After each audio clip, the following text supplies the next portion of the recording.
Big boss കൊടുത്ത second ചലഞ്ചിൽ അവിടെ first റൗണ്ടിൽ തന്നെ വലിയൊരു വിവാദമുണ്ടായിരുന്നു. അവിടെ സ്വന്തം ബോംബുകളല്ലാതെ മറ്റുള്ളവരുടെ ബോംബുകൾ വന്ന് ബാരിക്കേഡിന്റെ ഉള്ളിൽ വന്ന് വീണ് കഴിഞ്ഞാൽ അതെടുത്ത് എറിയാൻ പാടില്ല എന്നുള്ളൊരു കാര്യം അവിടെ ബിഗ് ബോസ് പ്രത്യേകം പറഞ്ഞിരുന്നു. പക്ഷേ അവിടെ ഗബ്രി ഒരു കാര്യം പറഞ്ഞിരുന്നു. ഗബ്രിയുടെ ദേഹത്തേക്ക് എറിഞ്ഞ ബോംബ് എന്ന് പറയുന്നത് യെല്ലോ കളറുള്ള ബോംബാണ്. അഭിഷേക് എടുത്തെറിഞ്ഞത് എന്റെ മുഖത്ത് തട്ടിയത് യെല്ലോ കളറുള്ള ബോംബാണ്. എന്റെ മുഖത്ത് യെല്ലോ കളർ ഉണ്ട്, അവിടെ കിടക്കുന്നതും യെല്ലോ ബോളാണ്, റെഡ് ബോൾ അല്ല എന്ന് പറഞ്ഞുകൊണ്ട് ഗബ്രി അവിടെ എല്ലാവരുടെ അടുത്തും കിടന്ന് വാദിച്ചിരുന്നു.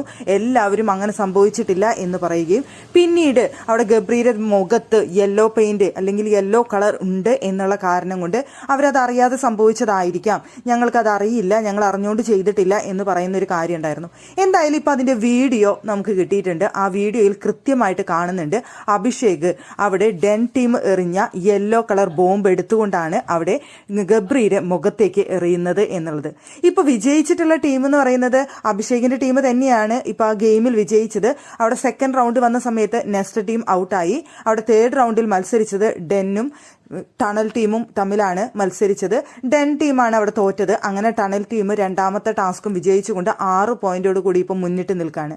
പക്ഷേ ടണൽ ടീം അങ്ങനെ നോക്കുകയാണെന്നുണ്ടെങ്കിൽ ഫസ്റ്റ് റൗണ്ടിൽ ഒരു ഫൗൾ കളിച്ചിരിക്കുകയാണ്. അവിടെ യെല്ലോ ബോംബ് എടുത്തുകൊണ്ടാണ് അവിടെ എറിഞ്ഞത്. അങ്ങനെ നോക്കുമ്പോൾ അവിടെ ഒരു ഫൗൾ പ്ലേ നടന്നു എന്നുള്ളത് കൊണ്ട് ടണൽ ടീമിന്റെ പോയിന്റുകൾ വേണമെന്നുണ്ടെങ്കിൽ റദ്ദാക്കാവുന്നതാണ്. പക്ഷെ ബിഗ് ബോസ് അത് ചെയ്തില്ല. ബിഗ് ബോസ് പിന്നീട് വന്ന സെക്കൻഡ് റൗണ്ടിൽ വിളിച്ചു പറഞ്ഞു, അവിടെ സത്യസന്ധത പുലർത്തുക എന്നുള്ള കാര്യം വിളിച്ചു പറഞ്ഞു. തങ്ങളുടേതല്ലാത്ത ബോംബുകൾ എടുത്തെറിയാൻ പാടില്ല, തങ്ങളുടെ ഇതിന്റെ ഉള്ളിൽ വന്ന് വീണത് നിങ്ങളുടെ ഉള്ളിൽ വീണത് തന്നെയാണ്, അതെടുത്ത് പിന്നീട് എറിയാൻ പാടില്ല എന്നൊക്കെ ബിഗ് ബോസ് പിന്നീട് വാണിംഗ് കൊടുക്കുന്നുണ്ടായിരുന്നു.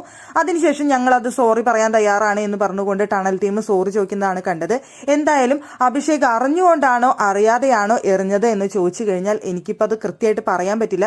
എന്തായാലും നിലത്ത് നിന്ന് താഴെ നിന്നാണ് അത് എടുത്തെറിഞ്ഞത്. അപ്പൊ അഭിഷേക് അറിയാണ്ട് ചെയ്തതാണ് എന്ന് നമുക്ക് വിശ്വസിക്കാൻ പറ്റില്ല. പിന്നീട് ബോംബ് എറിയാൻ നോക്കുന്ന സമയത്ത് അത് കറക്റ്റ് പെട്ടിയിലുള്ളിൽ നിന്ന് അഭിഷേക് എടുക്കുന്നുണ്ടായിരുന്നു. അപ്പൊ അതിന് തൊട്ട് മുൻപെടുത്തത് നിലത്തു നിന്നാണ്. അപ്പൊ അഭിഷേക് അത് അറിഞ്ഞുകൊണ്ട് ചെയ്തതാണ് എന്നുള്ള കാര്യം ഷുവറാണ്. പക്ഷെ മറ്റുള്ളവരുടെ അടുത്ത് ആരുടെ അടുത്തും അഭിഷേക് അത് പറഞ്ഞിട്ടില്ല. അവിടെ എറിഞ്ഞത് ഇതാണ് എന്നുള്ള കാര്യം ആരുടെ അടുത്തും പറഞ്ഞിട്ടില്ല. സത്യത്തിൽ അവിടെ ഫൗൾ പ്ലേ ആണ് അവിടെ ടണൽ ടീം ഫസ്റ്റ് റൗണ്ടിൽ കളിച്ചത് എന്നുള്ളത് വീഡിയോ സഹിതം തെളിഞ്ഞ കാര്യമാണ്.